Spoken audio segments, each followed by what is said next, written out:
Hello students of Standard 10. Welcome to the new method of teaching through the digital way. Hope you all are safe at home. This is Miss Lynette, your English teacher. Before I begin, a few instructions. All activities titled warming up and workshops before the lesson and after the lesson has to be written either in your text if you have one or in your notebooks.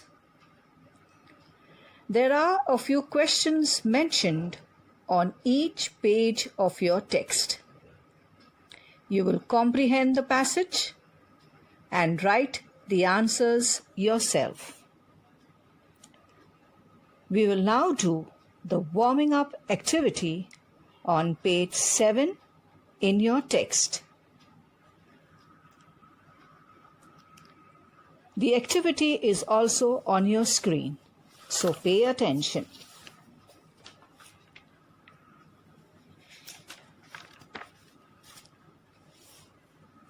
Children, this is a very interesting story, so listen attentively. Lokesh had always been a class topper in tests and examinations. However, invariably, he used foul means during exams to gain those high marks. Once, on the day of history examination, Lokesh realized that his classmate and friend Farhan came all prepared for maths instead of history. Farhan had become desperate. So Lokesh offered to let him copy from his answer sheet since Farhan sat just behind him. Farhan refused. He said, "It's all right even if I get a 0. But I can call it my own 0. I do not want to score a single mark unearned. Cheating in exams is for cowards, not me." These words were a turning point in Lokesh's life. He gave up cheating forever. He worked hard for what he desired and never ever used false measures to acquire anything. In the given story, which words, phrases can be replaced by the following ones? Number 1, became aware, realized. Number 2, always, invariably. Number 3, very upset and helpless, desperate. Number 4, cheating, foul means. Number 5, without working for it, unearned. Number 6, a sudden change, turning point. Number 7, gain or to achieve means to acquire. So these are the words which can be replaced by the ones given to you. You will now summarize the incident in 6 to 8 lines, making Lokesh the narrator. You have to begin with, "I was always a class topper." So imagine you are Lokesh, the one who is cheating, and you begin with, "I was always a class topper, but I used unfair means to get the highest grade." Now you complete the story in your text itself, if you have, or in your notebooks. Before I explain the lesson to you, just a piece of advice. My dear students, we are all surrounded by different individuals. Family, relatives, teachers, schoolmates, building friends, or probably just a passerby on the street. Interaction with any of these individuals either brings out the best or the worst in us. In life, my dear children, we must always pursue to influence others in a positive way, whether in good or bad situations. We must always react in a good way so that individuals around us get so influenced by us that we can change their bad way and they can follow our good ways. In today's lesson, we will see two individuals. The younger boy is 15 years. He is street smart, crafty, an experienced con man. That means a cheat. And the other is Anil, a simple, down-to-earth person aged 25. The young boy, whose original name is not known in the lesson, he tries to cheat Anil.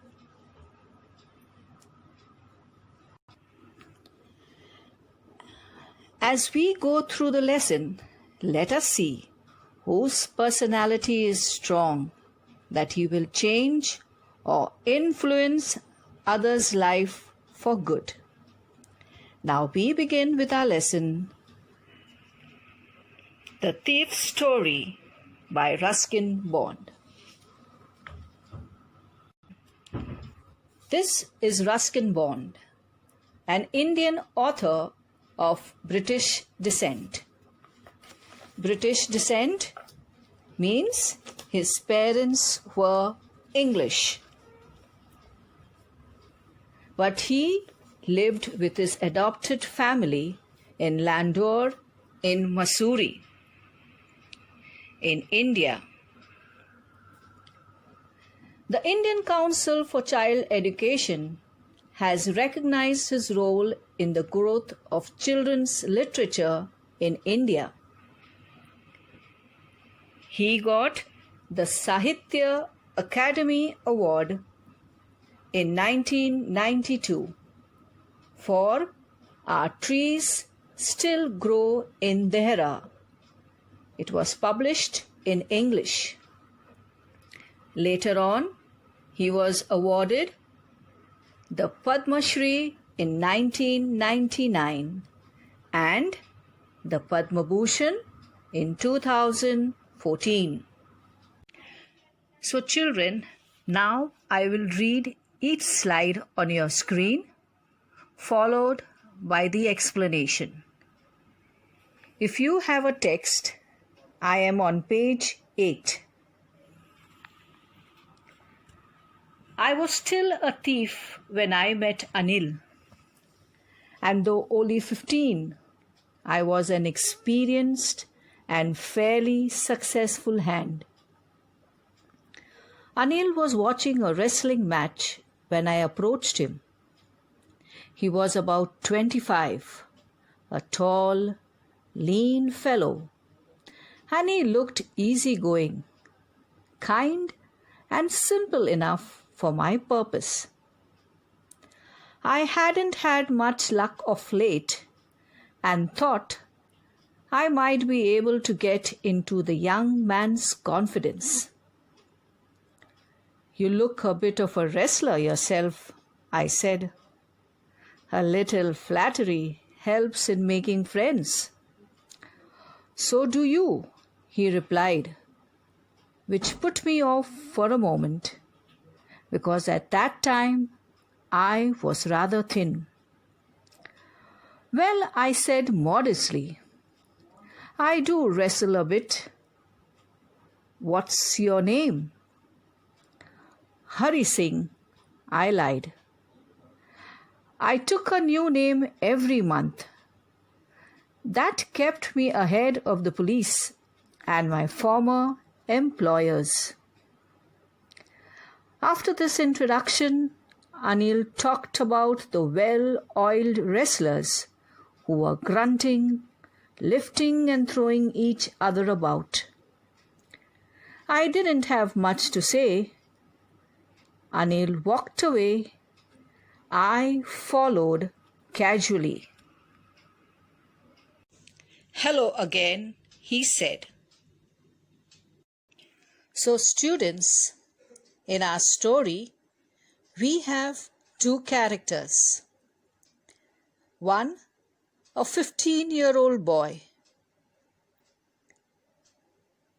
who is a thief, and he had an experienced and fairly successful hand. That phrase means to be the master of a particular action. And the action mentioned here was to rob, to steal. So this thief in the story was well experienced. He could steal various precious goods from people easily. The second person is Anil. He is 25 years of age, tall, lean. Lean means thin, and a simpleton. And both of them met at a wrestling match. The thief thought that he was just the right man to be robbed, since he didn't earn anything much of lately.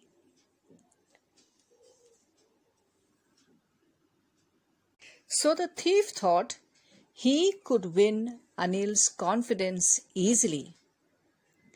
So he approached Anil and started flattering him. Your flattery means insincere praise. The thief believed that flattery helps making friends. Children, sometimes we too do the same. We flatter people when we want things or any work to be done, don't we? Now, when Anil in reply told the thief that he too looked a little bit of a wrestler, these words put the thief's mood off. But he had no choice, and so modestly, which means in a humble way, said a little bit. Now when Anil asked him his name, he lied to him and said his name was Hari Singh. He kept changing his name in order to avoid the police and his employers, where he had worked earlier. That's what it means to keep him ahead. So after the introduction, Anil and Hari Singh, the thief, started talking about the wrestlers to get to know each other. They spoke about how they grunted, which means the sounds they made, how they lifted and threw the other person about. This was just the beginning to get to know each other. After a while, Anil walked away and Hari Singh, the thief, followed him. I gave him my most appealing smile.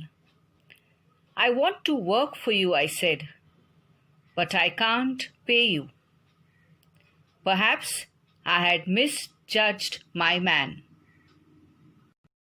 When Anil walked away, Hari Singh followed him and gave him his most appealing smile. "I want to work for you," he said, "but I can't pay you. Perhaps I had misjudged my man."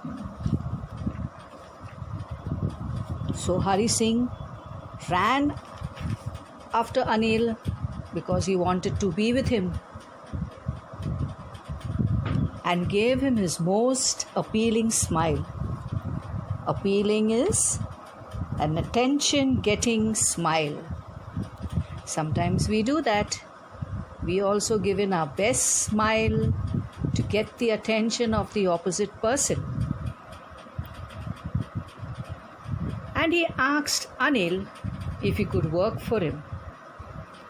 When Anil told him that he couldn't pay him, Hari Singh's heart sank. He thought to himself what a wrong judgment he had made about Anil. Now children, you also have on your screen certain words with their meanings.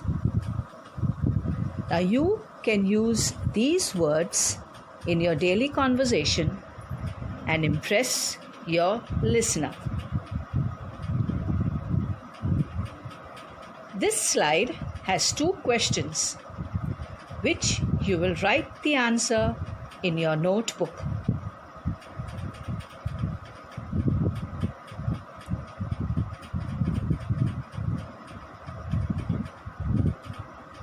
And now I continue to read page 9. You can follow the text if you have, or look at the screen. I asked, "Can you feed me? Can you cook?" "I can cook." I lied again. "If you can cook, then maybe I can feed you." He took me to his room over the Jumna sweet shop and told me I could sleep on the balcony. But the meal I cooked that night must have been terrible, because Anil gave it to a stray dog and told me to be off. But I just hung around, smiling in my most appealing way, and he couldn't help laughing. Later, he patted me on the head and said, "Never mind, he'd teach me to cook." He also taught me to write my name and said he would soon teach me to write whole sentences and to add numbers. I was grateful. I knew that once I could write like an educated man, there would be no limit to what I could achieve. So Anil agreed to take Hari Singh home because he told him he knew how to cook, which Hari Singh had lied again. And that night, when Hari Singh cooked food, it was terrible, because Anil gave it to a stray dog and told him to go off. But Hari Singh just stayed around, smiling, giving him his most appealing smile. Anil couldn't help and continued to laugh at Hari Singh. He allowed Hari Singh to stay with him and told him that he would teach him to cook. He also promised him that he would teach him to write his name, teach him whole sentences, teach him to add numbers, because Anil believed in the proverb, "Give a man a fish and he will eat it for a day. Teach him how to fish, that will give him an occupation for a lifetime." Hari Singh was grateful to Anil, and he thought to himself that one day he would be an educated man and there would be no limit to what he could achieve. We continue on page 9. It was quite pleasant working for Anil. I made the tea in the morning and then would take my time buying the day's supplies, usually making a profit about ₹1 a day. I think he knew I made a little money this way, but he did not seem to mind. Anil made money by fits and starts. He would borrow one week, lend the next. He kept worrying about his next check, but as soon as it arrived, he would go out and celebrate. It seems he wrote for magazines, a queer way to make a living. One evening he came home with a bundle of notes, saying he had just sold a book to a publisher. At night, I saw him tuck the money under the mattress. I had been working for Anil almost a month and apart from cheating on the shopping, had not done anything in my line of work. I had every opportunity for doing so. Anil had given me a key to the door, and I could come and go as I pleased. He was the most trusting person I had ever met, and that is why it was so difficult to rob him. It's easy to rob a greedy man because he can afford to be robbed, but it's difficult to rob a careless man. Sometimes he doesn't even notice he's been robbed, and that takes all the pleasure out of the work. Well, it's time I did some real work, I told myself. I'm out of practice, and if I don't take the money, he'll only waste it on his friends. After all, he doesn't even pay me. So Hari Singh started staying with Anil, and he found that it was pleasant working for him. He did all his household chores and would take time buying the day's supplies. He also made a profit. He would not give the entire money back to Anil. He would keep the change for himself. Anil earned his money by fits and starts. That means in short, irregular intervals. And as soon as he received his money, he would celebrate. Now, Anil wrote for magazines. Hari Singh found it was a queer way of earning money. A queer way means a strange way. One day he saw Anil come home with a bundle of notes. He had sold a book to a publisher, and Hari Singh observed him very carefully where he had kept the money. Anil kept the money under the mattress. Hari Singh worked for Anil almost a month. And besides cheating on the shopping, he did not do any other work. Children, you remember, Hari Singh was a thief, and so there was no other way of robbing besides the little change which he would get or keep for himself after buying the essentials for Anil. He couldn't do this because Hari Singh found that Anil was the most trusted person he had ever met. It was difficult to rob him, he says. Hari Singh, being a professional thief, learnt that to rob a greedy man was easy because they could be afford to be robbed. It was difficult to rob a careless man because they didn't even notice it, and therefore all the pleasure would be ruined. And so now Hari Singh thinks that he is running out of practice, so he needs to get back to his work. And he thinks of a plan when he would use the money or take the money which Anil had kept under the mattress before Anil wastes all his money on his friends.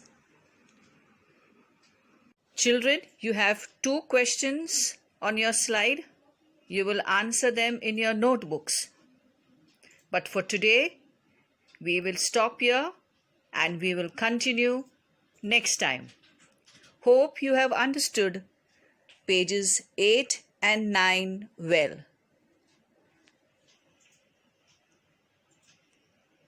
Thank you.